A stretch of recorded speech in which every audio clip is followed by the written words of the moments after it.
23.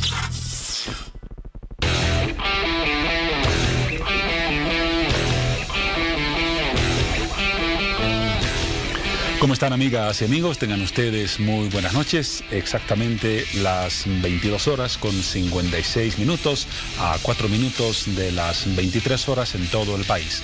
Y a propósito de números, 4 grados en la ciudad de La Paz, 13 en Cochabamba y 17 en Santa Cruz. El frío, como lo decíamos ayer, todavía nos va a acompañar hasta el próximo fin de semana. Pero aquí en el estudio tenemos calor de información. Y para comenzar, el saludo de Piti Garamendi y Paola Sánchez. Paola, buenas noches. ¿Cómo estás, Juan Pablo? Buenas noches, ¿cómo están todos? Segundo programa de esta semana. Como siempre, es un gusto compartir con todos ustedes. Estaremos hablando de varios temas que los anunciaremos en los próximos minutos, así que estén muy atentos. También damos la bienvenida a Piti en redes sociales. Piti, ¿cómo estás? Hola, Paola, buenas noches a todos, bienvenidos al sector de redes sociales de Hora 23. Nosotros ya listos para que ustedes puedan empezar a participar en nuestras publicaciones. Una vez más, bienvenidos. Dice el diccionario de la Real Academia Española que el sicario es aquella persona contratada para matar. Hay cada vez más presencia de sicarios en nuestro país. Es una realidad, quien lo puede negar, inquietante. Especialmente en el departamento de Santa Cruz se han registrado hechos como los que vemos en imágenes. Personas contratadas para matar. Puede tratarse de un ajuste de cuentas, de hechos vinculados a la delincuencia o posiblemente y con más frecuencia al narcotráfico. El hecho es que la presencia de sicarios en el país, provenientes en su mayoría de Colombia o de Brasil, ya es una realidad inquietante, ante la cual las autoridades han establecido respuestas, pero todavía en un mar de preocupaciones y dudas. Hablaremos del perfil de los sicarios y de su presencia en nuestro país en relación a varios acontecimientos que se han registrado en relación a este panorama en los últimos meses. Ayer les contábamos y arrancábamos Hora 23 con la imagen del día, el saludo entre el presidente de Estados Unidos, Donald Trump, y su colega norcoreano Kim Jong-un. Hoy han llovido las críticas al presidente de Estados Unidos por la extremada cordialidad hacia el líder norcoreano. Pero más allá de ello, los resultados de la cumbre son evidentes. Un acercamiento histórico que no fue logrado por ningún gobierno norteamericano ni norcoreano en las últimas décadas. El último conflicto de la Guerra Fría, que si bien no se ha extendido, es una llama aún presente pero de menor intensidad en el mundo hoy. Hablaremos en profundidad del significado de esa cumbre y de cuánto puede cambiar la realidad de la política internacional y del presente en el mundo. Bueno, ¿y alguna vez usted se preguntó qué ocurre con aquellos aparatos eléctricos o electrónicos que le dejan de servir y que usted los desecha? Bueno, pues estos aparatos pueden tener muchos elementos tóxicos. En realidad, tienen muchos elementos tóxicos, más de 300 incluidos en este tipo de aparatos. Y cuando usted los desecha o los tira a la basura, estos elementos tóxicos en contacto con el agua o con el aire o con el sol se vuelven muy peligrosos para el medio ambiente y también pueden generar graves problemas de salud. Es por ello que esta mañana se lanzó una campaña denominada Reciclatón, que consiste justamente en reciclar residuos de aparatos eléctricos y electrónicos. Conoceremos más detalles al respecto en los próximos minutos. Respecto al tema que anunciaba Juan Pablo, nos hablaba de los sicarios que existen dentro y fuera de nuestro país y que por cierta suma de dinero deciden quitar la vida a cualquier persona. Conozcamos más al respecto.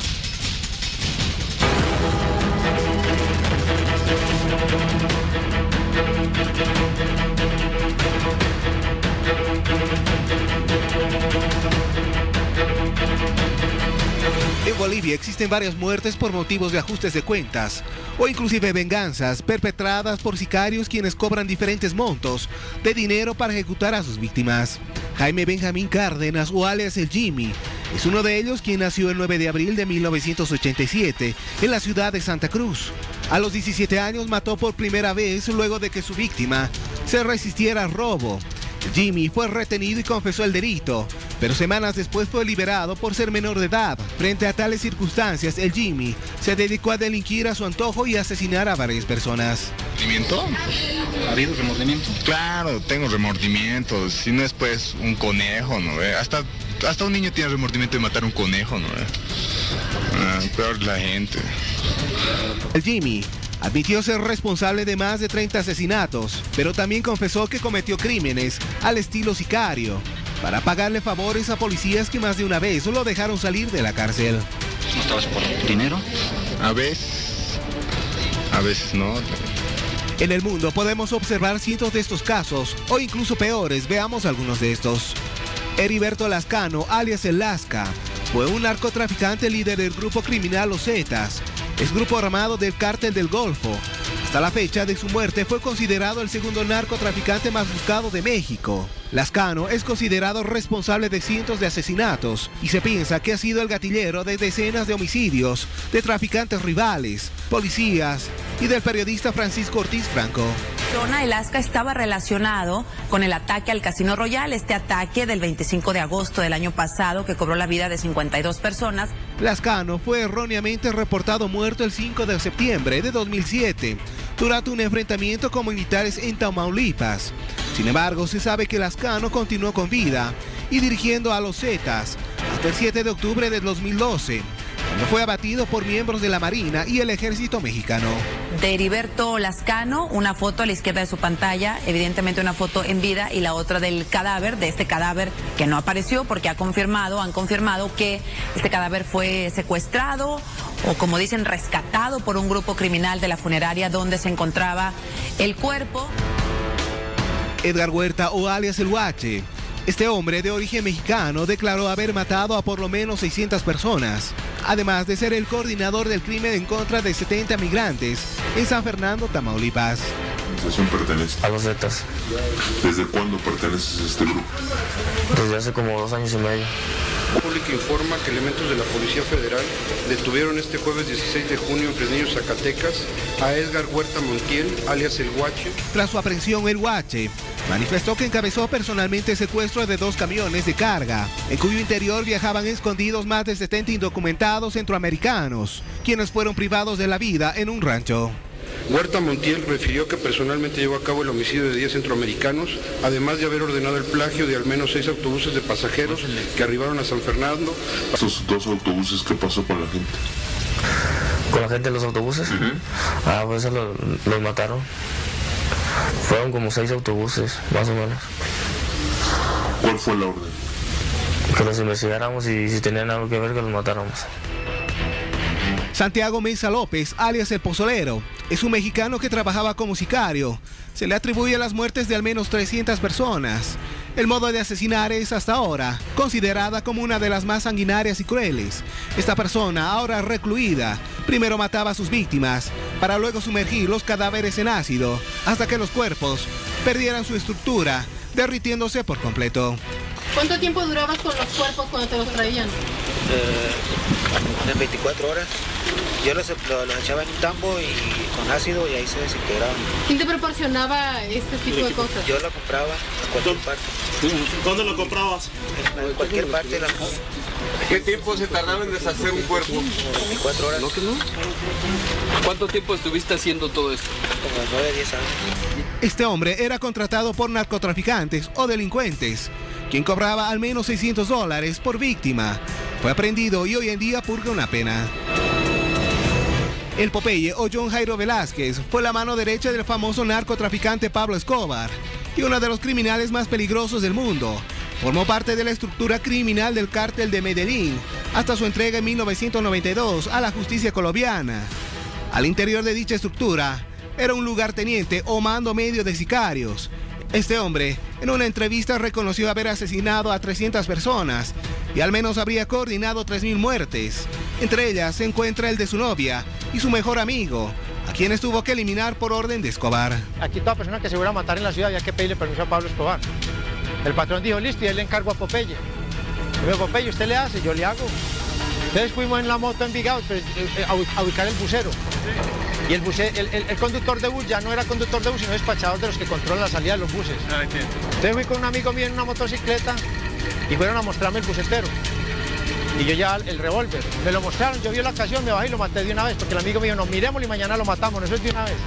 No lo planificaste. No, de Cuando una lo vez. encontraste, lo mataste. De una vez, sí. Y respecto al tema, nuestra publicación ya se encuentra lista para su participación y vamos a conocer la publicación. Y es la siguiente: sicarios en Bolivia, asesinos a sueldo. Ante los hechos suscitados en la ciudad de Santa Cruz en los pasados días, la policía y la fiscalía allanaron hoy un local en Equipetrol dentro de las investigaciones del piloto veniano Pablo Suárez. Esta es la publicación donde ustedes podrán participar. Voy contigo, Juan Pablo.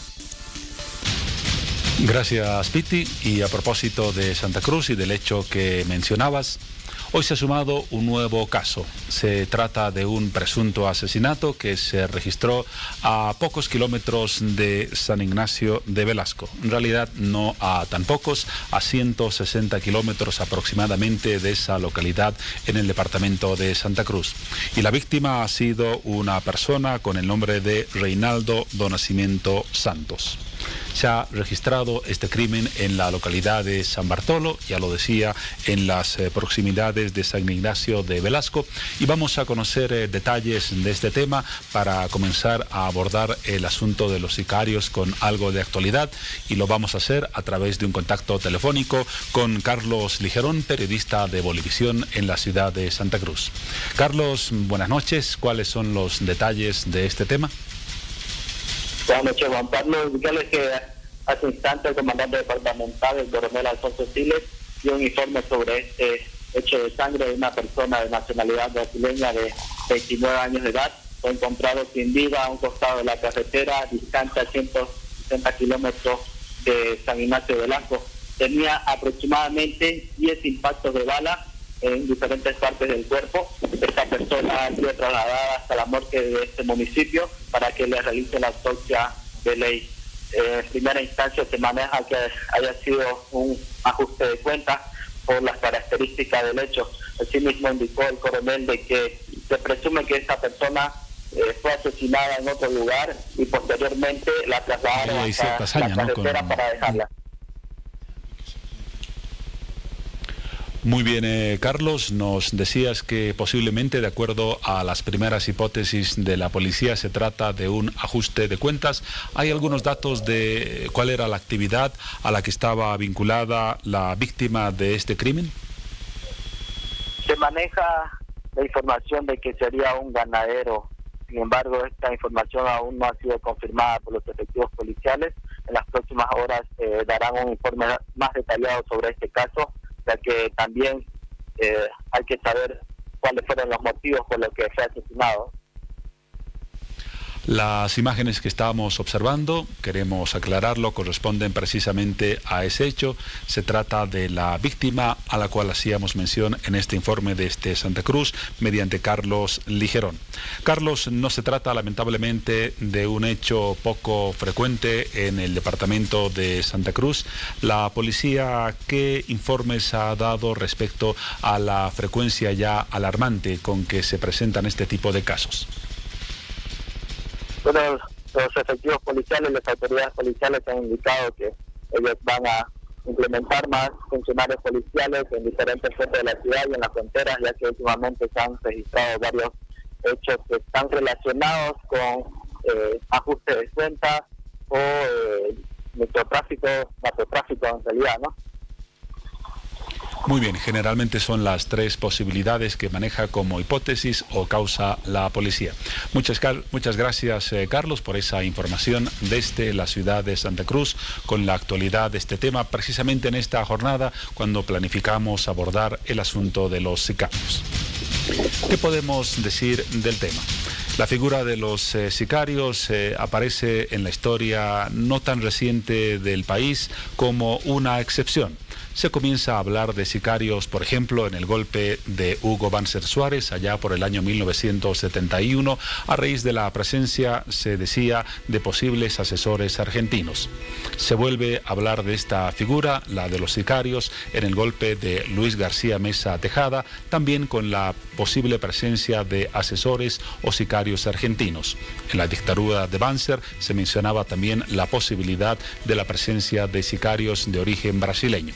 Pero es a mediados de la década de los 80 cuando explota el negocio del narcotráfico en el país, fomentado o tolerado en cierta manera por el régimen de García Meza, que la figura de los sicarios es mencionada cada vez con más regularidad, hasta que llegamos al presente con el narcotráfico establecido en el país, pese a los esfuerzos de las autoridades, y con una presencia, la de los sicarios, que acompaña a este fenómeno, el narcotráfico, pero que también tiene que ver con hechos delictivos, ajustes de cuentas y otros hechos vinculados a fenómenos de violencia y de delincuencia en el país. Entonces hablamos de un fenómeno presente que forma parte de la realidad y que debería motivar una profunda preocupación y acción de las autoridades encargadas del tema. Queremos abordar este asunto, pero desde una perspectiva que permita definir el perfil de un sicario. Y para ello hemos invitado a Hora 23 al licenciado Carlos Velázquez. Él es psicólogo forense que ya nos ha acompañado en otras ediciones de nuestro programa. Licenciado Velázquez, buenas noches, bienvenido como siempre. Buenas noches, Juan Pablo, es un gusto estar con ustedes. Cuando hablaba de los sicarios, mencionaba los antecedentes que ya señalé. Desde el punto de vista médico o forense, ¿cuál es el perfil de una persona que se dedica a esta actividad? Sabemos que la definición de sicario indica que es una persona que mata por pedido o a cambio de dinero. Pero desde el punto de vista forense, ¿cuáles son las características que definen la personalidad de un criminal de esas características? Primero, señalemos que no son personas comunes y corrientes. Es decir, no es un alguien que uno se lo va a encontrar en la calle como cualquier otra persona. Si quieren, en la propia caracterización como persona, en esta identidad nuestra llamada personalidad, vamos a encontrar probablemente la existencia de elementos que nos hacen pensar en una psicopatía. Es decir, el extremo máximo de lo que se denomina el trastorno antisocial de la personalidad. Se trata de personas que van a ir generalmente en contra de la norma. Y por estas características les es muy fácil en el tiempo acostumbrarse a una vida delictiva y tener la facilidad de acabar con la vida de otra persona, en tanto es, entre comillas, un placer, pero lo otro es parte de una actividad a la cual se han dedicado y les genera unas reacciones fisiológicas de una emoción muy grande, porque manejan el poder respecto a la vida de otra persona, pero adicionalmente disfrutan de todo esto que representa, entre comillas, para el resto de la gente lo que sería la maldad. Este conjunto de elementos que usted acaba de mencionar y que configuran lo que ha denominado una psicopatía, ¿marcan la diferencia, por ejemplo, con un delincuente común? Habitualmente sí. Es decir, la psicopatía se centra en, como un eje de su característica de personalidad, en el hacer daño. Este hacer daño significa romper la armonía, o si quiere el contrato social establecido, vinculado a la posibilidad que tenemos las personas de actuar en sociedad. Es alguien que va en contra de estas. Entonces, vamos a encontrar que la psicopatía se encuentra en una gran cantidad de personas que cometen delitos, pero no todas las personas que cometen delitos tienen psicopatía. Vamos a encontrarla habitualmente en quienes cometen delitos de manera violenta o cometen delitos con estas características. Es decir, vamos a encontrarlo en asesinos a sueldo, en asesinos en serie, en gente que comete acciones en las cuales se rompe la convivencia, se genera un disfrutar, pero al mismo tiempo un beneficio secundario, pero lo que es central es que se va en contra de la norma moral y ética establecida a nivel social. La hazaña en algunos crímenes, veíamos el dato del despacho de Santa Cruz, un crimen con más de 5 disparos, ¿forma parte de las características que configuran la personalidad de un sicario? Sí y no. Es decir, sí, porque hay un disfrutar de acabar con la vida del otro, Pero en muchas ocasiones esta caracterización tiene que ver con el envío de un mensaje que no sabemos a quién es, pero la persona que recibe el mensaje y sabe que le están mandando el mensaje, lo puede leer. Si quiere el acabar con la vida de una persona, no necesita este tipo de acción, no necesita dispararle tantas veces, o no necesita, como sucede en México, en otros lugares, colgar los cadáveres, o incinerarlos, o degollarlos, o incinerar. Es decir, hay un mensaje de por medio. Es un mensaje para quien se está acabando con la vida de esta persona. Es decir, para los que están como parte de ese grupo, para quienes están vinculados y tienen deudas, para el propio encargador, en este caso el que ha contratado, para decir yo he cumplido, y además con estas características. Ahora en el país, mencionaba algunos antecedentes históricos. Generalmente los sicarios no proceden de nuestro territorio, son de Colombia, o son de Argentina, o son de Brasil, y están vinculados casi en su generalidad a hechos de narcotráfico. El hecho de que importemos sicarios, ¿qué nos está diciendo respecto al mercado local, por denominarlo de una forma casi macabra? Yo creo que hay varias cosas que seguramente la policía podrá clarificarlas más, pero el hecho de que se importe representa, por una parte, que hay la posibilidad de contactar a gente afuera. Uno dirá, mediante la globalización se ha podido romper fronteras, pero pensamos en que es gente que llega, cumple con un trabajo, cobra por ese trabajo y se va. Es decir, hay una muy poca probabilidad de ser atrapados por la policía. Primera cuestión. La segunda, que estamos incrementando los niveles de riesgo y de violencia para la gente que puede estar en medio, porque quienes sufren los ajustes de cuentas es porque tenían una cuenta pendiente, es decir, esta cuenta pendiente generalmente está vinculada a temas delictivos.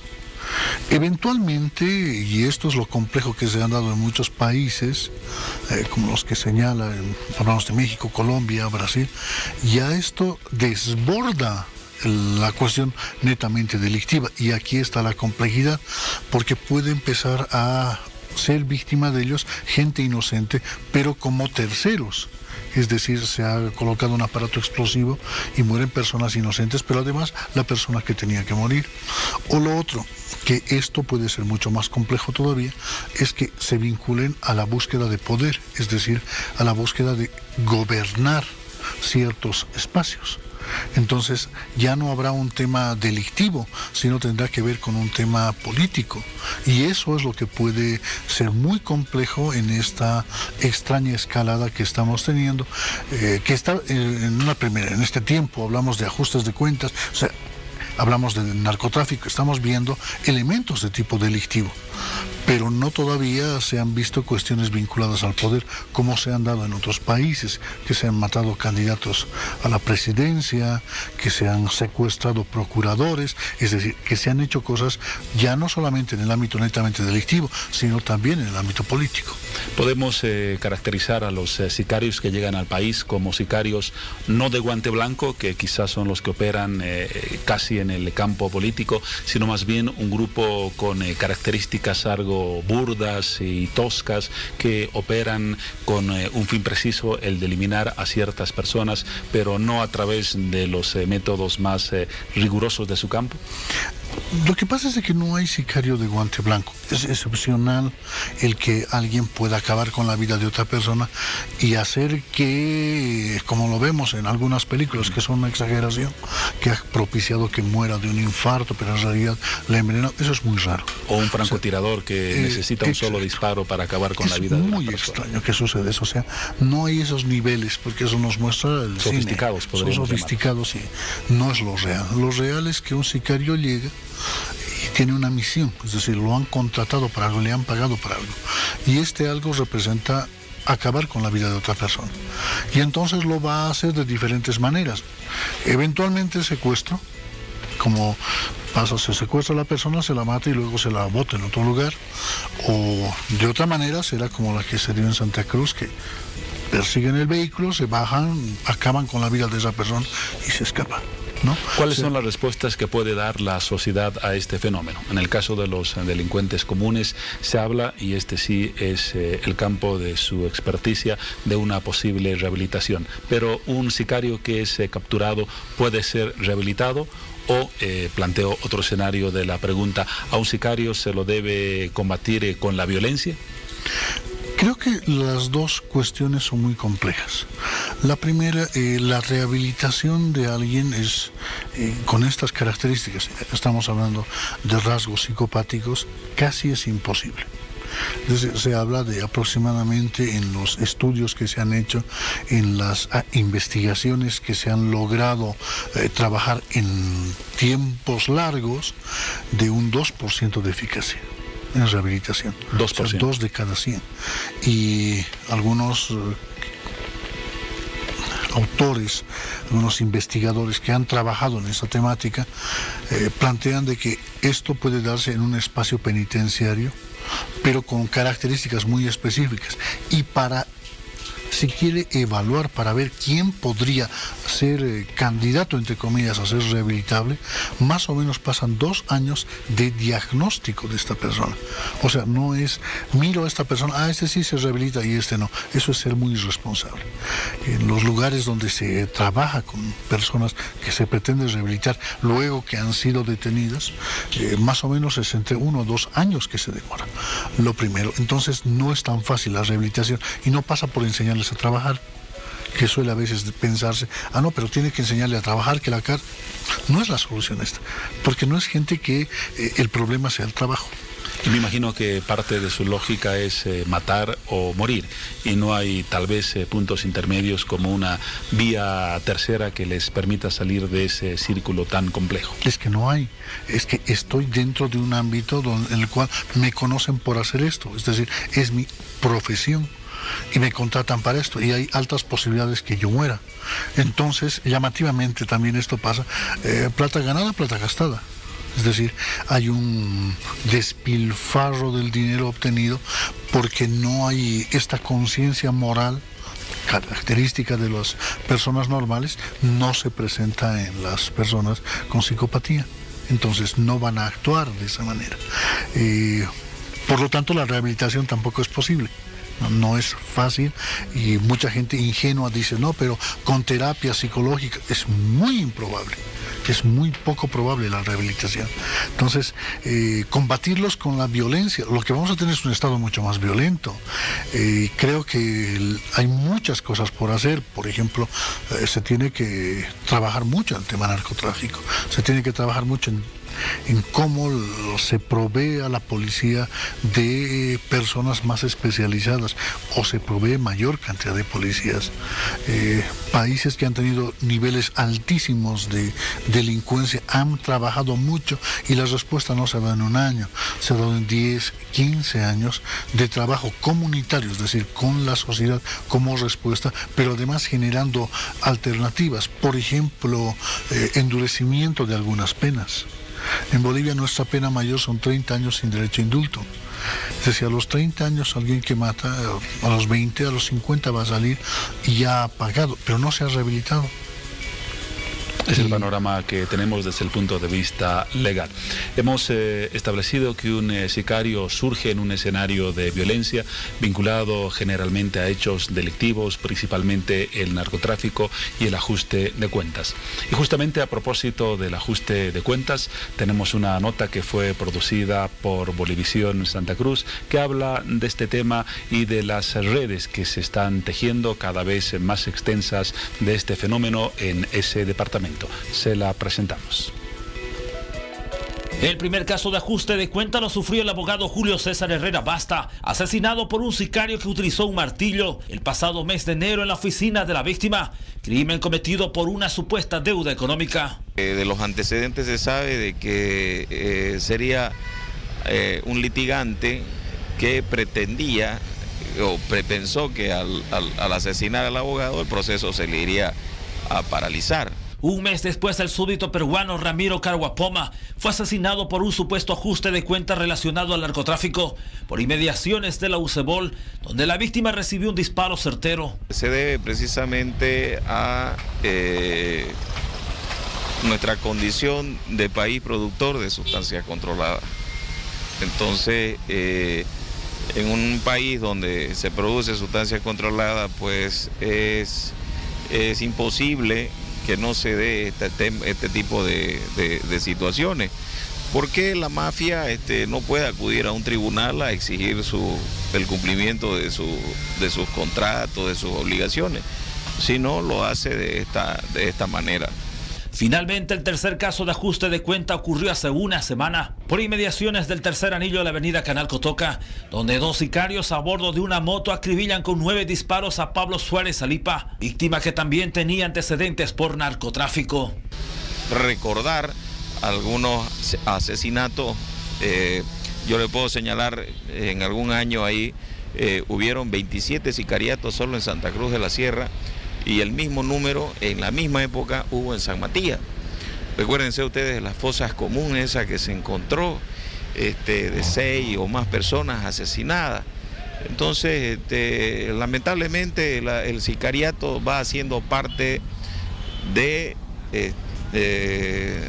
nuestro vivir en esta sociedad, ¿no?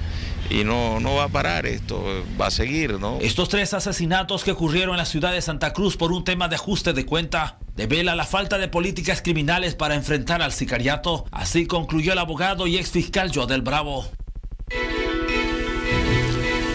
¿Por qué Santa Cruz, escenario de la mayor parte de hechos vinculados a la actuación de sicarios? ¿Tiene que ver, licenciado, con la riqueza en algunos sectores, con la alta actividad delincuencial, con el narcotráfico? Es muy probable que todas esas variables estén en contexto, pero adicionalmente por la expansión de la ciudad. La ciudad de La Paz, por ejemplo, tiene demasiado conflicto, por ejemplo, vehicular. Sería muy improbable acabar con la vida de alguien y salir huyendo como lo han hecho en Santa Cruz. Entonces probablemente el funcionamiento va a ser diferente, pero evidentemente tiene que ver con temas donde hay mucho dinero, y más dinero que en La Paz existe en Santa Cruz, donde va a haber mayor cantidad de formas delincuenciales vinculadas a este tipo de problemas como el narcotráfico u otros, y es más probable que se dé en Santa Cruz. Es decir, se están dando mayores condiciones en otras ciudades, en Santa Cruz, por ejemplo, o en pueblos que son bases cercanas para el tráfico, es decir, lugares cercanos a la frontera que permiten que personas se vayan enriqueciendo y entonces son deudores en algún caso, y por eso hay ajustes de cuentas. Por eso hablan de San Matías, se va a hablar de otras poblaciones fronterizas donde el nivel de narcotráfico es muy alto y la mayor parte de la gente lo sabe, pero no puede contarlo por el miedo a perder la vida. La mayor parte de los casos que se han conocido hasta ahora, digo la mayor parte, no todos, han estado vinculados generalmente a la eliminación de personajes con cierto poder económico. Existe el peligro de que se presente la figura de sicarios que no necesariamente tienen un alto costo y que pueden hacer ajustes de cuenta o crímenes por situaciones menos complicadas que una relación económica, que un negocio no cerrado en el narcotráfico, sino más bien vinculados a temas más rutinarios en el país? Lo que pasa es de que hay dos motivaciones centrales, diríamos, para acabar con la vida de otra persona. Generalmente tiene que ver con el enojo, que en estos casos está vinculado a un tema de narcotráfico, pero también puede tener con elementos de tipo pasional. Es decir, se puede contratar, hay personas que pueden pensar en contratar a alguien para acabar con la vida de una pareja, por ejemplo. Esto se da en otros lugares. Por lo menos en Bolivia no se lo ha percibido de esa manera, no se conoce este tipo de circunstancias. Es decir, la persona que está enojado o que tiene un vínculo mal desarrollado con su pareja, acaba con la vida de su pareja, no contrata a alguien, ¿no? Pero eventualmente puede darse esto. Lo otro que también, y tiene que ver con elementos delictivos, porque es donde más va a haber sicarios, tiene que ver con otros temas como el contrabando, por ejemplo. No, siempre hay una actividad delictiva de por medio que genera mucha riqueza y genera estas cuestiones de poder, quién tiene más o quién domina esto, o deudas que no se terminan de pagar. Lo que sí se ha visto a través de las redes sociales son ofertas, por ejemplo, de personas que se ofrecen para golpear a otra persona, para intimidar a alguien, no llegar desde luego a un crimen o un asesinato. Pero, ¿cuál es la distancia entre una golpiza y un hecho mayor? ¿Se abre el camino para que se llegue a ese posible fin?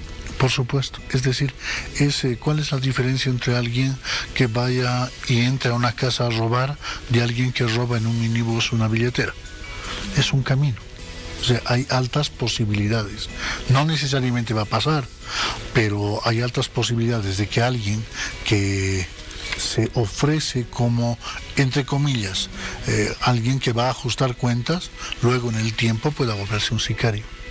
La última pregunta, ¿debemos, por todo el conjunto de elementos que hemos tocado hasta ahora, acostumbrarnos a convivir con este fenómeno o todavía estamos a tiempo de distanciarnos de él? Yo creo que sería terrible acostumbrarnos, porque tendríamos una vivencia muy peligrosa para todos.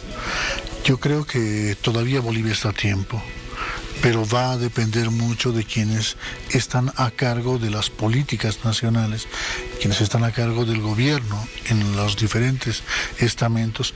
Creo que tienen la posibilidad y que Bolivia tiene la oportunidad todavía de no ingresar a lo que se llama la colombianización, es decir, que se vuelva un país tan complejo como Colombia, donde hayan sicarios y se mate gente por encargo, y que esta gente no sea solamente la que comete delitos, sino hayan terceros que mueren porque hay una explosión, o se empiece a utilizar esto en los ámbitos políticos. Sería extremadamente complejo. Lamentablemente nuestra policía no tiene los elementos suficientes, es decir, tenemos muy poca policía y ocupada probablemente de cosas que son urgentes, más que lo que se requiere. Yo creo que el aparato judicial y el aparato policial requieren una mayor inversión y no se la está dando en la medida en la cual se requiere para un fenómeno que está creciendo como el fenómeno delincuencial. La palabra del licenciado Carlos Velázquez, psicólogo forense, en un tema inquietante, lo decíamos al principio. ¿Aún estamos a tiempo? La respuesta es sí. Y no debe ser una respuesta solamente como una posibilidad, sino como una necesidad urgente de una sociedad, la boliviana, que se está acercando a niveles insospechados de violencia. Gracias por sus reflexiones y por el análisis que me imagino ha contribuido a generar algunas señales de alerta, que es lo que creo necesitamos hoy en este tema. Pues gracias a ustedes, Juan Pablo, y ojalá realmente sirva para que se piense en que esto tiene que cambiar. Muchas gracias una vez más. Hacemos ahora un paréntesis en Hora 23 y luego hablaremos de un par de nuevos amigos. Se conocieron hace poco, entablaron una amistad. Sus nombres, Donald Trump y Kim Jong-un. Hablaremos de ambos en el siguiente sector.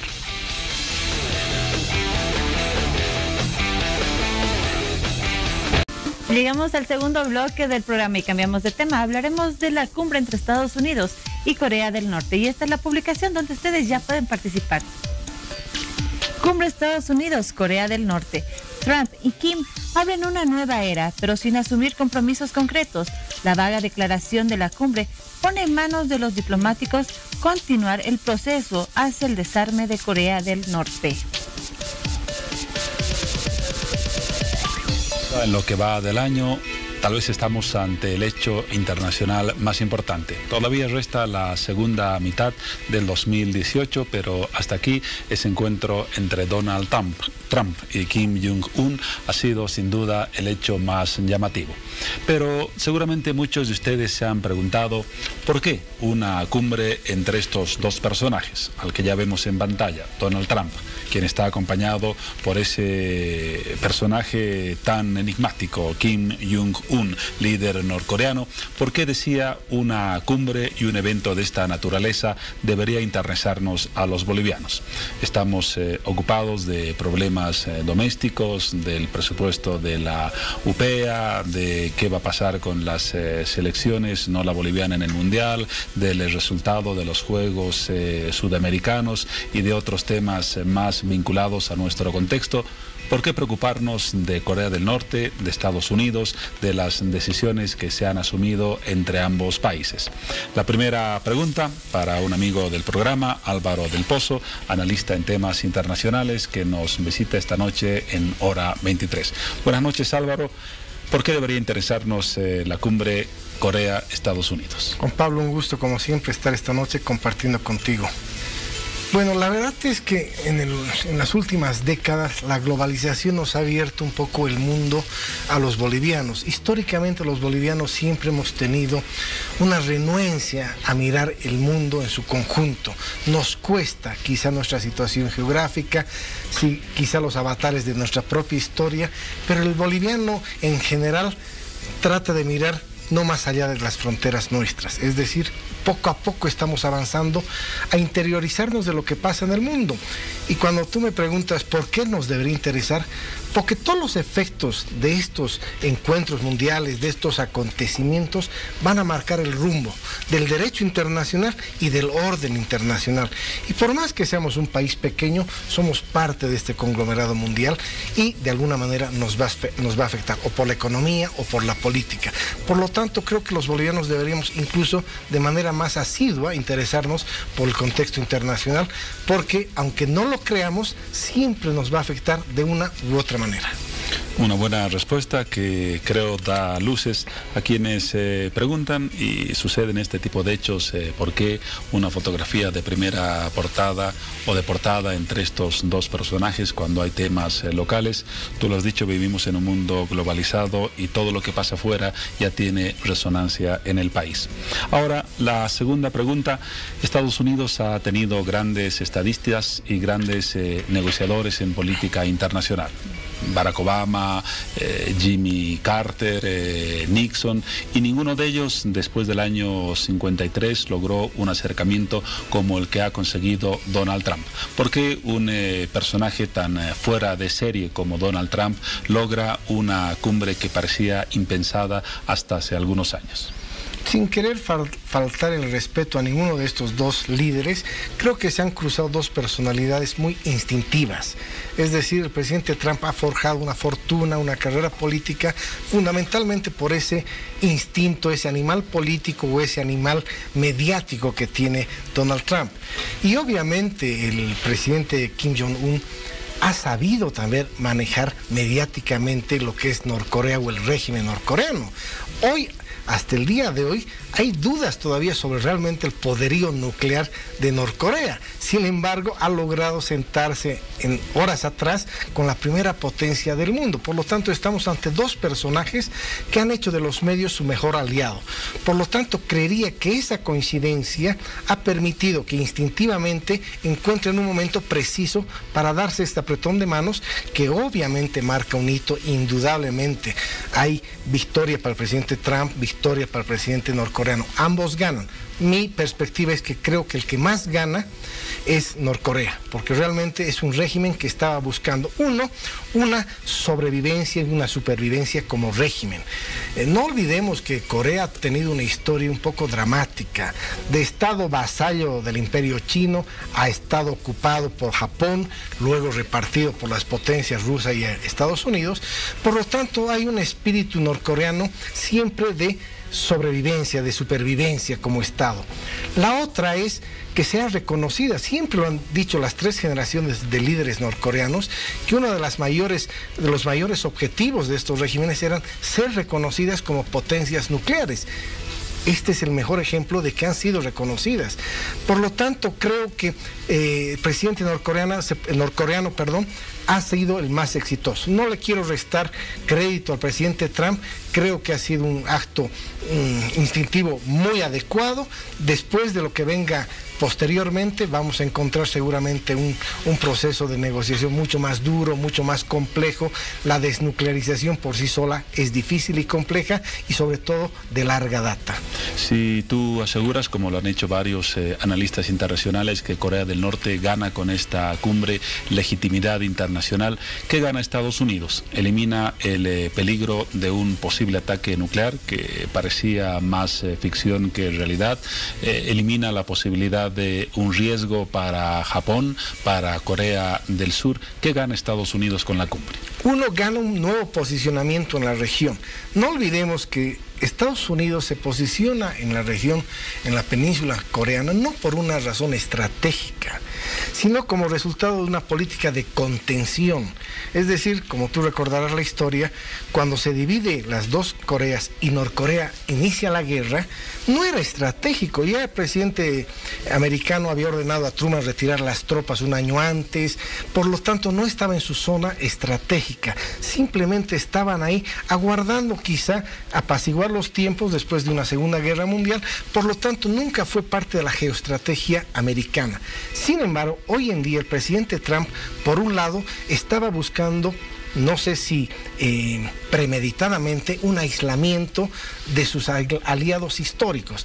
Semanas atrás, una semana atrás, ya había tenido desplantes con el G7, que son sus aliados históricos. Por lo tanto, el presidente Trump apostó sobre todo a un poco patear el tablero de sus aliados históricos, salirse de Canadá diciendo que Rusia debería estar participando de esta reunión, y se va a Singapur para hablar con un líder norcoreano que meses anteriores o meses atrás era el pequeño hombre cohete, donde iba a ser atacado con furia y bombas, etcétera. Por lo tanto, creo que Estados Unidos gana, uno, imagen del presidente Trump, que puede resolver de manera ejecutiva problemas o dar un hito importante en la paz con Norcorea. Gana en su electorado, obviamente interno, de consumo doméstico, fundamentalmente, y ahora creo que van a cambiar las posiciones en la región norcoreana. Se dice que Estados Unidos está apostando a esta vez sí ver la península coreana ya de manera estratégica para un poco contener a China. Se dice que ese sería uno de los objetivos fundamentales que está detrás de todo esto. Es decir, posicionarnos con el régimen norcoreano, ser una alianza, digamos, para lograr la desnuclearización, posteriormente a través de inversiones, porque no olvidemos que el vecino más importante de Norcorea es China, que también tiene todas las armas para tener gravitación, que además también lucha, influencia con Rusia. Y de hecho, Kim Jong-un llegó en un avión chino a la cumbre de Singapur. Por supuesto, fueron sus aliados permanentes, aunque se dice también que los rusos fueron los que cooperaron de manera más efectiva. Por ejemplo, con toda la programa de energía nuclear, de armas nucleares, se inicia en 1950 con un acuerdo con Rusia. Por lo tanto, ahí tienes dos aliados importantes, y en este apretón de manos hay unas presencias invisibles, que está Japón, está Rusia, está China y por supuesto Sur Corea. Seguro que sí. Hemos establecido así, o lo has establecido, que gana cada uno de los países. Pero este acuerdo ratifica una vez más que por intereses políticos a Estados Unidos le importa una vez más nada, o le importa un bledo, para decirlo en términos más comunes, la situación de los derechos humanos y de las libertades. Recordemos que a principios de año Donald Trump decía lo siguiente: ningún país ha oprimido a sus propios ciudadanos más completa o brutalmente que la cruel dictadura de Corea del Norte. Y poco después señaló lo siguiente, que la vida en Corea es un infierno que no merece nadie. ¿Qué ha pasado con el discurso vinculado por intereses circunstanciales a las libertades fundamentales y a los derechos humanos en Corea del Norte, que no ha aparecido para nada en estos días? Lamentablemente ese doble discurso es recurrente en Estados Unidos.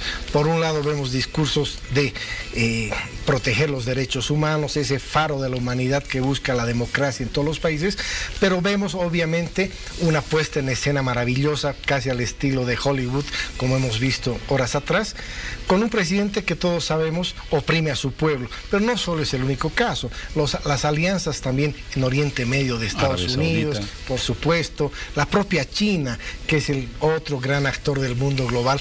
Por lo tanto, hay un doble discurso casi que se ha convertido como una política de Estado en todo este último tiempo en Estados Unidos. Aunque Corea del Norte quizás sea el caso más cruel en el mundo, tal vez exceptuando algunas dictaduras africanas, se habla, según informes de Naciones Unidas, de entre 80.000 y 120.000 personas detenidas en campos de trabajo que, para llamarlo en el lenguaje correcto, son prácticamente campos de concentración. Evidentemente, el régimen norcoreano es un régimen que, por supuesto, no tiene en ninguna parte de su gobierno cuidado con los derechos humanos. Por lo tanto, es un régimen que viola constantemente los derechos humanos de su propia población.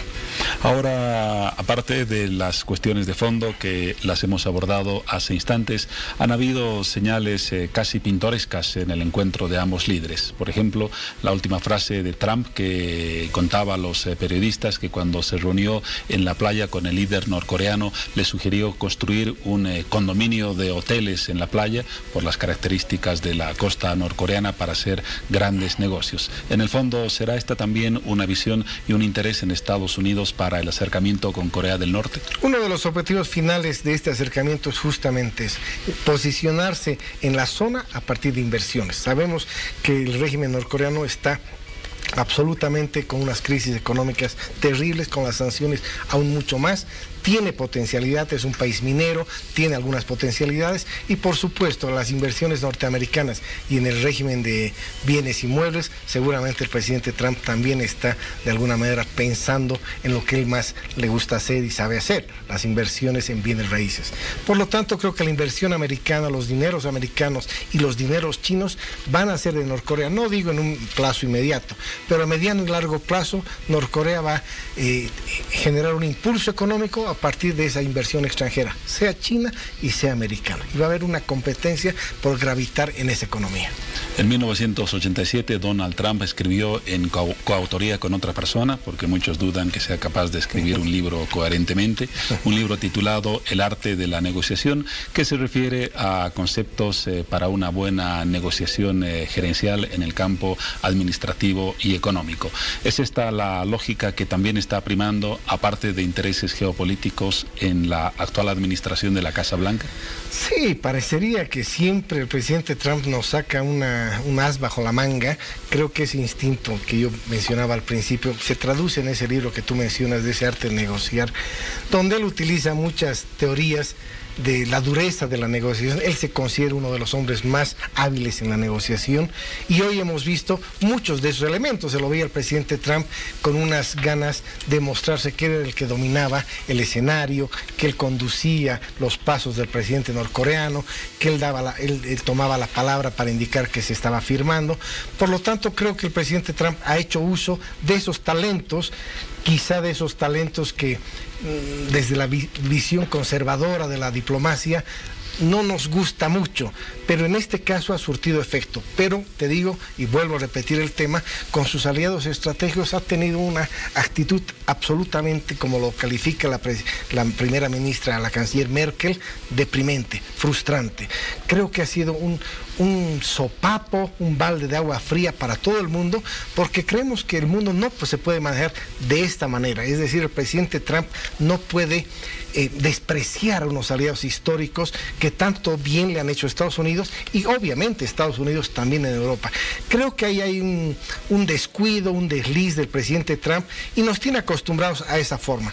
Una vez tiene grandes acciones, pero otras desastrosas acciones. Por lo tanto, ese va a ser el curso del gobierno del presidente Trump. Algunos aciertos y muchos errores, por supuesto. Pero bueno, el mundo hoy está expectando, obviamente, la presencia de un presidente muy peculiar en la primera potencia del mundo. Para concluir y relacionar esta última pregunta con la primera, que planteaba el por qué debería interesarnos la cumbre entre Estados Unidos y Corea del Norte.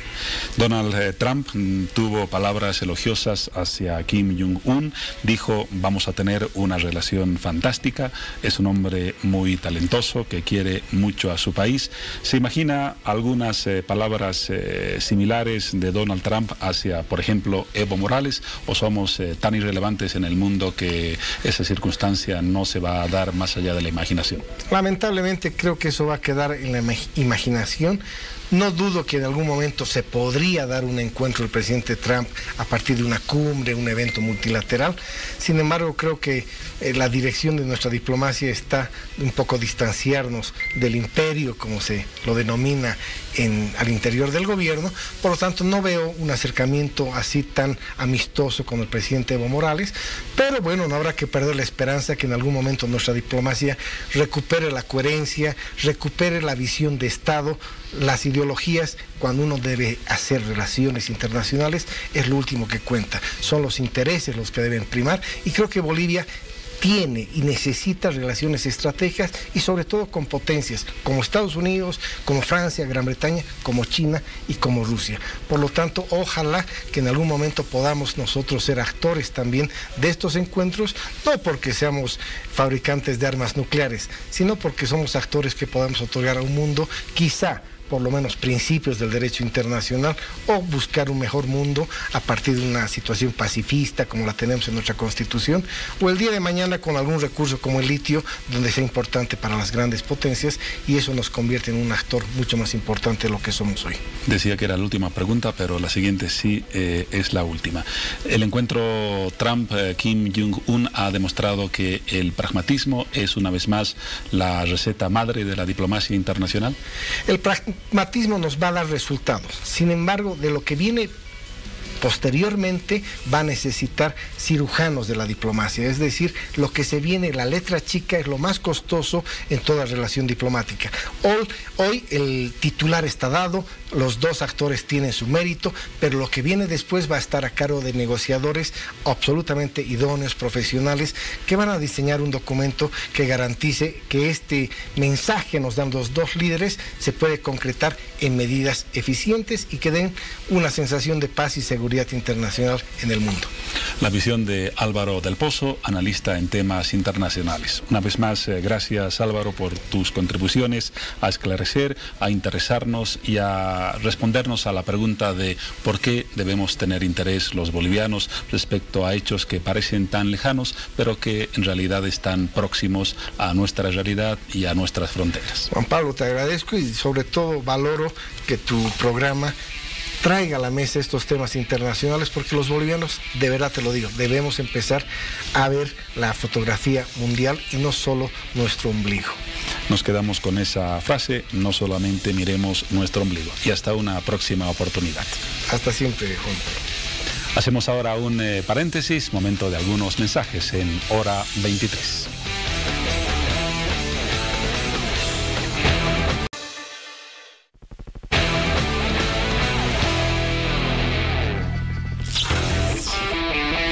Son las 0:06. Uno de los hechos noticiosos de ayer martes estuvo vinculado a un intento de toma de la sede de la Federación de Juntas Vecinales. Hablamos del caso de La Paz, una federación que es disputada por dos bandos. Ustedes conocen que uno está a cargo de Jesús Vera, con quien vamos a hablar en algunos instantes. Se lo señala como afín al partido gobernante, mientras existe otra FEJUVE comandada o dirigida por Luis Castillo, a quien se señala como más próximo al alcalde Luis Revilla. Fueron personas vinculadas a Luis Castillo quienes, de acuerdo a la información, intentaron la toma de la Federación de Juntas Vecinales, de la sede de esta organización. Nos encontramos en este instante en contacto con nuestro periodista César Pardo, quien a su vez se halla en la calle Federico Suazo, lugar donde se encuentra la sede de la Federación de Juntas Vecinales de La Paz, para que nos cuente cuál es la situación que se vive a esta hora de la jornada. Hubieron 26 aprehendidos que siguen en las celdas policiales. ¿Cuál es, César, además de las buenas noches, el panorama que se vive a esta hora en la sede de la FEJUVE? Juan Pablo, como tú lo dijiste, son alrededor de 26 personas quienes fueron arrestadas y remitidas hasta dependencias policiales para que presten sus declaraciones informativas. Sin embargo, por lo ocurrido ya en horas de la tarde de este pasado martes, muchas personas de la FEJUVE fueron a denunciar este hecho hasta la policía, quienes en la fiscalía en este caso vinieron hasta este lugar donde yo me encuentro para poder hacer la revisión correspondiente a lo que habría pasado la tarde de este martes entre dos bandos, como tú lo dijiste, Juan Pablo, entre Jesús Vera y Luis Castillo. Lo tengo en este momento a mi lado al doctor Jesús Vera, quien nos va a ampliar un poco más la información acerca de lo que ha pasado el día martes. Doctor, coméntenos. Bueno, buenos días. Lo que pasa es que lamentablemente el alcalde de Sevilla, al enterarse que nosotros ya teníamos más de 150.000 firmas, instruye un grupo de delincuentes, 32 delincuentes que ingresan con escalera por las ventanas, rompiendo estas y rompiendo la puerta principal, agrediendo a un adolescente, a una señora embarazada.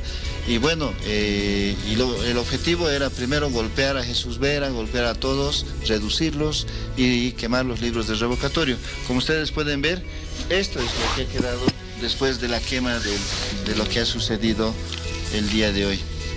Se han quemado, se ha perdido alrededor del 70% de los libros de revocatorio. Estos delincuentes, 8 de ellos con mochilas, se han escapado por la parte de abajo con una soga y los demás que no han podido escapar han sido aprendidos por miembros de la policía. Esto ha sido el instrumento que han utilizado para romper la puerta principal y además cada uno de estos estaban con pasamontañas y estaban con cuchillos, o sea, eran delincuentes. Ahora, entre ellos habían 4 personas que tenían mandamientos de aprehensión por delitos de violación, por delitos de asesinato, por loteamiento y han sido detenidos en esta acción al Pedro Ticona y 4 personas más que tenían 3 mandamientos de aprehensión por diferentes delitos. Este tipo de personas han sido contratadas por el alcalde de Sevilla para frenar el tema del revocatorio.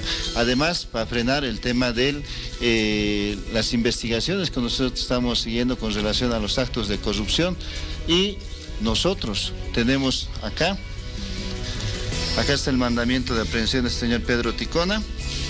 Y acá está la fotografía de este señor en el Palacio Consistorial coordinando esta acción delictiva horas antes. Entonces, es este tipo de gente que ha contratado el alcalde para frenar el tema del revocatorio. Ahora esta persona y otras personas más han sido detenidas y ahora han sido puestas ante el fiscal de materia para que fines que se lo lleve a una audiencia de medidas cautelares. Lo que nosotros estamos pidiendo es que se investigue y que se hallen a los autores materiales intelectuales. Tenemos filmaciones, fotografías, funcionarios de la alcaldía en horarios de trabajo. ¿Qué estaban haciendo aquí en los predios de la FEJUVE tratando de ingresar a esta institución que es de la ciudad de La Paz?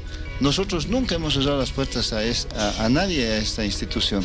Si había algún problema o querían aducir cualquier cosa, nunca nos han hecho llegar ninguna citación. Nosotros tenemos los documentos de propiedad de la FEJUVE La Paz y todos los documentos legales que establecen nuestra legitimidad y el derecho que tenemos de acá de estar en este predio.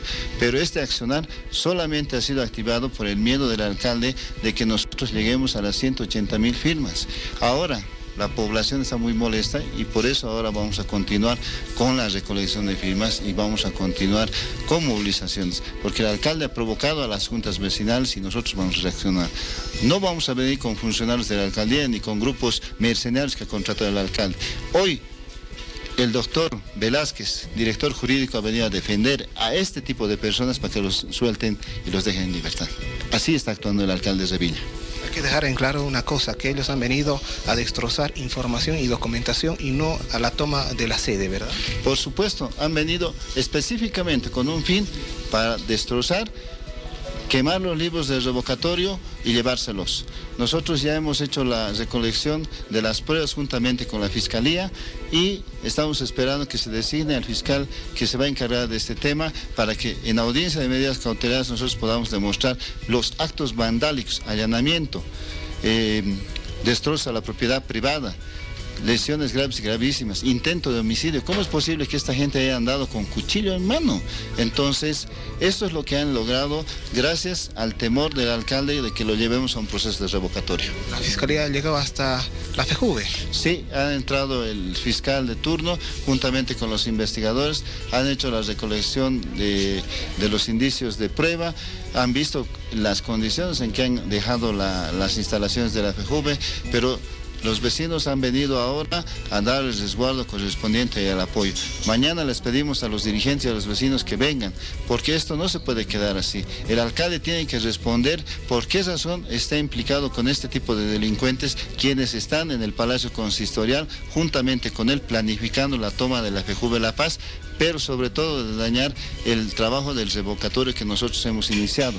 Hace meses atrás ha habido también otros intentos, pero esta vez, al enterarse que ya tenían 150.000 firmas, han arremetido con todo. Funcionarios de la alcaldía, su alcaldía, han estado todo su equipo de inteligencia del alcalde para arremeter con toda la institución que nosotros estamos defendiendo en la actualidad. Sí, podemos ver en otras de las oficinas, han roto estas puertas de acá. Mire cómo han quedado las puertas. Esto de acá también, miren. De acá también, todo lo han reventado. Nuestra oficina principal de la FEJUVE La Paz, donde es la presidencia, han roto los libros igual de la misma manera los revocatorios. Se han robado los recursos que hemos recolectado de la kermés que hemos hecho el día sábado, que hemos recolectado para pagar los honorarios del notario. Se han llevado alrededor de 14.000 bolivianos estos delincuentes y han dejado todo destrozado. Han comenzado, miren, está las instalaciones totalmente, ahí abajo están los libros, miren, tirados, rotos. Ya han sacado los libros. Miren, aquí están los libros del revocatorio, de aquí han sacado el dinero. Han roto todo lo que han podido, miren. Miren los libros. La intención era quemar todos los libros del revocatorio, llevarse las pruebas que tenemos con relación a los actos de corrupción del Puma Katari y otras denuncias que hemos llegado a tener acá en la FEJUVE La Paz. Ha habido daños a personas inocentes, realmente un joven y una mujer embarazada han sido golpeadas, no han considerado nada de estos delincuentes, grupos de choque armados y orquestados por el alcalde de Villa. Juan Pablo, vuelvo a estudios contigo, tal vez tienes alguna duda, alguna pregunta ya. Gracias, César. Ninguna pregunta. Gracias por ese informe. La versión, desde luego, del señor Jesús Vera, ya lo decíamos, una FEJUVE identificada con el MAS. Afirmaciones muy serias que deberán ser comprobadas, desde luego, en un proceso judicial. Quienes intentaron la ocupación de la FEJUVE, aquellos encabezados por Luis Castillo, afirman por su parte que se trata de una organización que ha sido electa a través de procedimientos democráticos y a quienes corresponde la legitimidad de la dirección de la Federación de Juntas Vecinales. Y por otra parte, hasta el presente no se ha evidenciado la versión del señor Jesús Vera respecto a la cantidad de supuestas firmas recolectadas a favor del revocatorio contra el alcalde Luis Revilla. Muchas denuncias, pero poco respaldo a varias de las afirmaciones que se han formulado. Dejamos aquí el tema. Son las 0:16 y antes de un tema que será tratado por Paola Sánchez en instantes, establecemos un contacto vía Messenger con Vladimir Albino, periodista de Bolivisión en la ciudad de Tarija, ya que en las últimas horas causó alarma en esa ciudad y desde luego en el país la presencia de un foco de fuego en la cuesta de Sama. ¿Cuál es la situación a esta hora de la jornada, Vladimir? Buenas noches. ¿Cómo está, Juan Pablo? Muy buenas noches. Queremos contarles que ya al promediar las 8 de la noche... Vladimir, ¿me escuchas? La pregunta que formulaba, ¿cuál es la situación a esta hora de la jornada respecto a la aparición de un foco de fuego en la cuesta de Sama? Bueno, contarle que todavía existe un foco grande de fuego que no se ha podido contener. En el transcurso del día se ha ido trabajando con 3 grupos de trabajo en diferentes lugares de esta zona, pero el fuego ha llegado a un lugar en el cual ya personas humanas no pueden llegar hasta el lugar porque es de difícil acceso. Hay grandes peñas las cuales es de difícil acceso en realidad para tanto para los bomberos, para los voluntarios, para la gente que está trabajando en el lugar, es realmente difícil. Incluso el helicóptero, el Super Puma que ha estado sobrevolando por el lugar, no ha podido descender para poder botar lo que es el agua. Bueno, ha tenido que botar todo el contenido que tenía en el bin bag de una altura por encima, ¿no? Podemos decir, porque las condiciones del viento no daban oportunidad para que pueda descender un poco más. Respecto a víctimas, ¿existe un balance, algún informe que haya sido proporcionado hasta ahora por las autoridades correspondientes? Bueno, víctimas humanas no ha habido, tampoco se ha podido encontrar en el lugar animales muertos, nada de eso.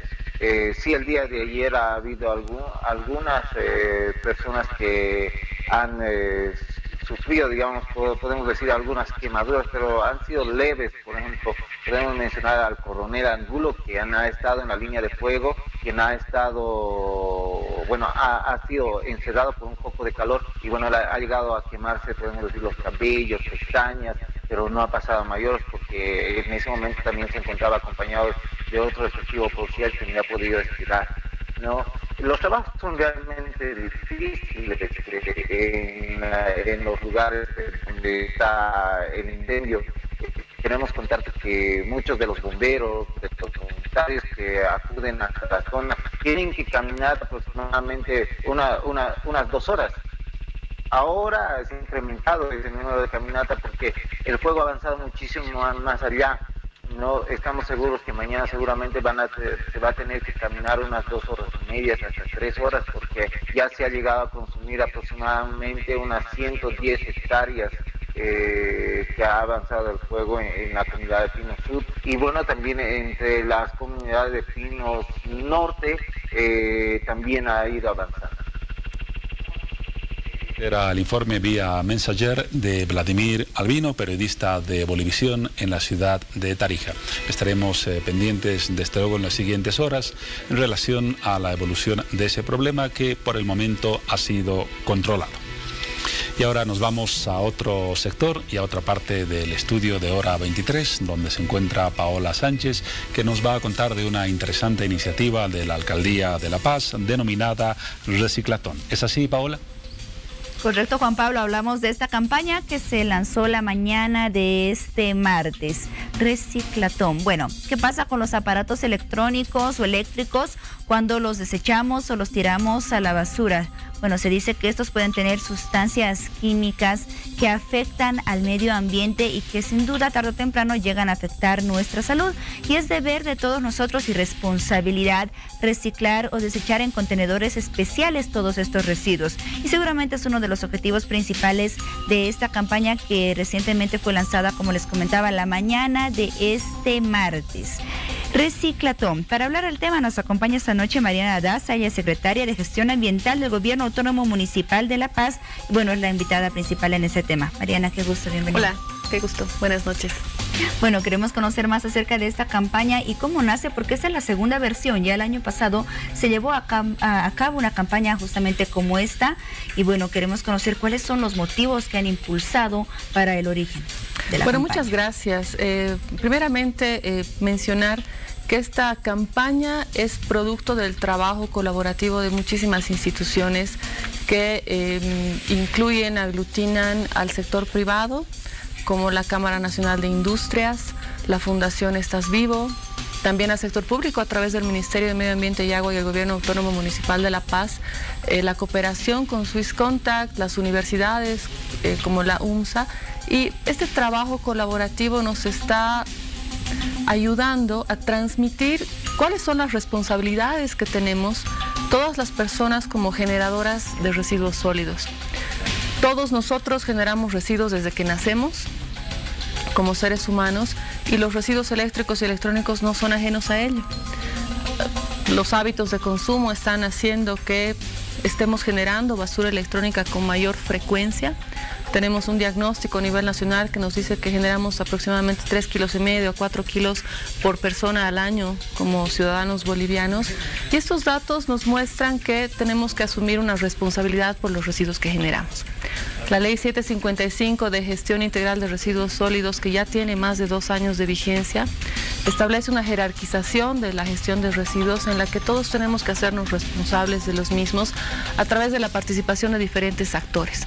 Y juegan un rol fundamental en los operadores de residuos, que son empresas, emprendimientos que han desarrollado las tecnologías y las buenas prácticas de tratar estos residuos eléctricos y electrónicos para evitar daños al ambiente. ¿Y a qué me refiero con esto? A la contaminación de cuerpos de agua, por ejemplo, a la contaminación de suelos, pero también a efectos nocivos y muy dañinos a la salud humana.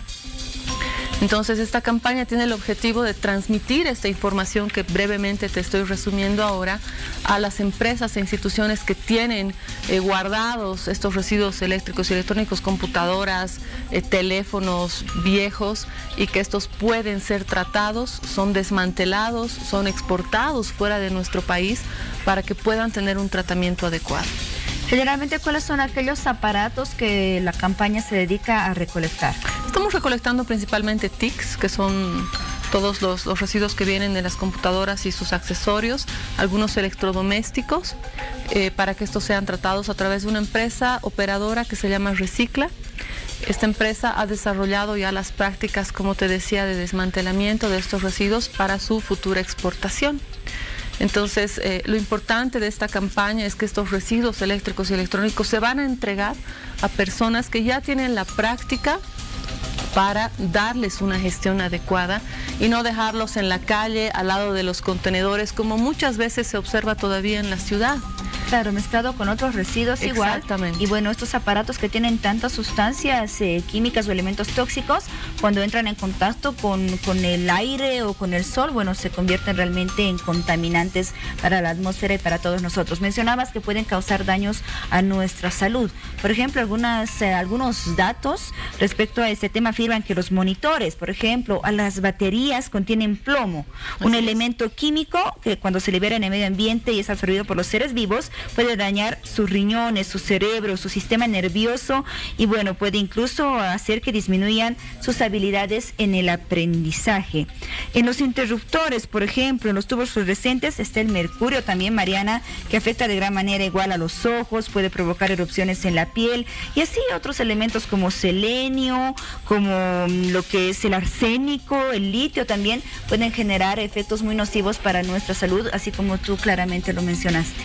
Así es, muchos de estos equipos tienen metales pesados que muchas veces no los percibimos, no tienen olor, no tienen color, se transforman a un estado gaseoso y nosotros al tocarlos o al respirar podemos entrar en contacto con ellos. Y algo que no mencionabas es que estos se transmiten en la placenta, es decir, que si nosotros de alguna manera absorbemos estos metales pesados y se acumula en nuestros tejidos, estos pueden ser transmitidos de madre a hijo en la placenta y esto los hace tener una propiedad teratógena que es sumamente peligrosa. Entonces estos no se eliminan, sino más bien se bioacumulan y esa es la peligrosidad que tienen estos residuos y de ahí también la necesidad de asumir esta responsabilidad por entregarlos a quienes sí saben cómo manejarlos, a quienes saben dónde tienen que ser entregados para evitar estos daños en la salud humana.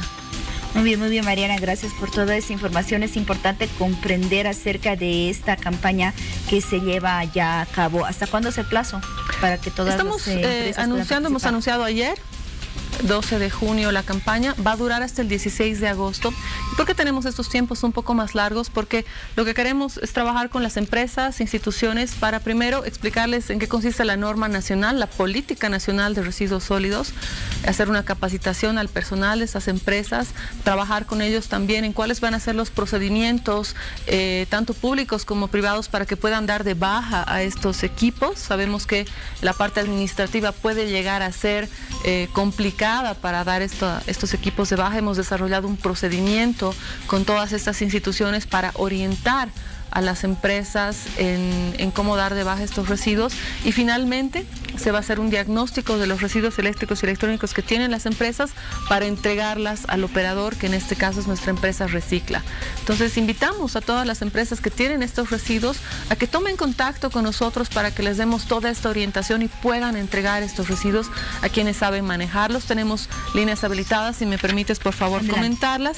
El 814-0286 es una línea gratuita habilitada por el Gobierno Municipal de La Paz. Ahí también lo tenemos en el pie de pantalla. Y también tenemos el número 277-6321, que es el número del kiosco verde, una plataforma de la Cámara de Industrias que nos está dando la posibilidad de que los generadores de residuos, al contactarnos con el kiosco verde, podamos conocer cuáles son los operadores de residuos que nos van a ayudar a tratarlos, en este caso los residuos eléctricos y electrónicos. Bien, Mariana, recalcamos que esta campaña va destinada a las empresas que puedan justamente proporcionar todos esos residuos que tienen de aparatos eléctricos y electrónicos. El año pasado, porque esta es la segunda versión de la campaña, el año pasado, ¿cuántas empresas formaron parte? Han formado parte de esta campaña 14 empresas que han entregado un total de 24 toneladas de estos residuos, y estos han sido gestionados por esta empresa. Entonces, bueno, esperamos que más empresas puedan realmente asumir esta responsabilidad, y obviamente también tomar el ejemplo de aquellas empresas que nos han apoyado el año pasado, que nos deshagamos de esta basura, porque realmente ocupa tiempo en ordenarla, además ocupa muchísimo espacio en los almacenes. El mismo Gobierno Autónomo Municipal de La Paz ya ha hecho entrega de un lote de estos residuos a la empresa para que puedan gestionarlos.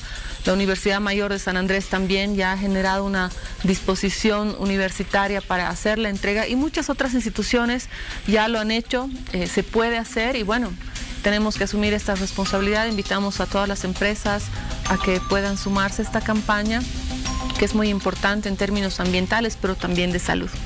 Aparte de comunicarse con los números que tú proporcionaste para mayor información, las empresas también pueden o deben registrarse a través de alguna página web, y ¿tiene algún costo todo este procedimiento? En realidad no tienen que registrarse, solamente tomar contacto. Nosotros vamos a hacer las visitas, capacitaciones, diagnósticos, y vamos a orientar en todo este proceso.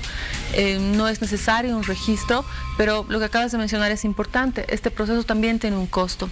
Es un costo que lo establece la empresa que va a operar estos residuos. Al final, la economía circular, que es un principio básico de la gestión de residuos sólidos, lo que busca también es generar empleos y apoyar a estos emprendimientos que nos están ayudando a resolver una problemática ambiental muy importante. Y como te decía, cada vez generamos más basura electrónica, y son estos pequeños emprendimientos los que tenemos que apoyar para generar fuentes de empleo, pero para también resolver problemas ambientales de las ciudades.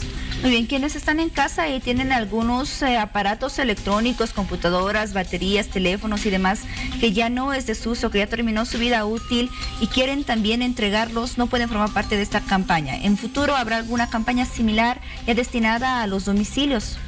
En este caso, la campaña está destinada solo a instituciones, pero tenemos puntos verdes barriales que, llamando a este número gratuito, el 0800-0286, pueden también ayudarnos a entregar en estos puntos verdes barriales los residuos domiciliarios, los residuos electrónicos que tenemos en las casas. Es importante también anunciar que después de esta campaña vamos a tener una nueva campaña destinada a domicilios, donde vamos a estar anunciando los puntos de recolección, vamos a tener actividades en las calles también, en los barrios, en los macrodistritos, para socializar la política nacional y municipal de gestión de residuos sólidos. Muy bien, entonces es importante mencionar también que esta campaña se lleva a cabo solamente en el departamento de La Paz, al parecer también en Santa Cruz, y bueno, sería importante también que se extienda a otros departamentos para así contribuir en reducir todos estos elementos tóxicos que se encuentran en los aparatos eléctricos o electrónicos y que afectan a nuestro planeta y por ende nos afectan a todos nosotros. Ya para finalizar, Mariana, una vez más la invitación con todos los datos importantes. Muchas gracias. Invitamos a todas las empresas, instituciones que tengan basura electrónica acumulada en sus almacenes a comunicarse con nuestros números. Los reitero, el 814-0286 y el 277-6321 son los números que tenemos habilitados para que puedan consultar, vamos a hacer visitas a las empresas para hacer el diagnóstico de sus residuos y de este modo puedan entregarlos y estos tengan un destino final, un tratamiento que sea amigable con el ambiente, pero también evitemos problemas en la salud humana. Muy bien, Mariana Daza, secretaria de Gestión Ambiental del Gobierno Autónomo Municipal de La Paz. Gracias por visitarnos esta noche. Éxitos con la campaña. Gracias. Muy bien.